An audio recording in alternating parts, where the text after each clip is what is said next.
சந்தமயமாகிவிட்டன அல்லவா உயிர்கள், இசைமயமா ஆயிடுது.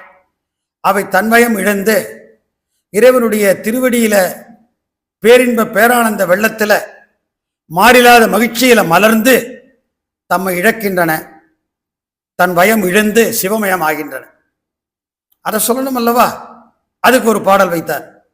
நீவி நிதம்ப உழத்திய நெய்க்கூடல் மைச்சூழல் மேவி உறங்குவ மின்சீரை வண்டு விரை கஞ்ச பூவில் உறங்குவ நீள் கயல் பூமலி தேமாவின் காவின் நறுங்குளிர் நீடல் உறங்குவ கார்மேதி என்றார். அதாவது அங்க உழத்தியர் பெண்கள் வேலை செய்யறாங்க திருமங்கலத்துல. அவங்க கூந்தல்ல பூ சுடி இருக்கிறாங்க. அந்த பூக்கள்ல வண்டு தூங்குதான். பக்கத்துல பொய்கை தாமரை மலர்ந்திருக்கு. அந்த தாமரையில கயல் மீன் தூங்குதான். பக்கத்துல மாஞ்சோலை, அதுல எருமை தூங்குதான். கூந்தல்ல வண்டு, தாமரையில கயல் மீன், மாஞ்சோலையில எருமை. ஏன் தூங்க வைக்கிறார்?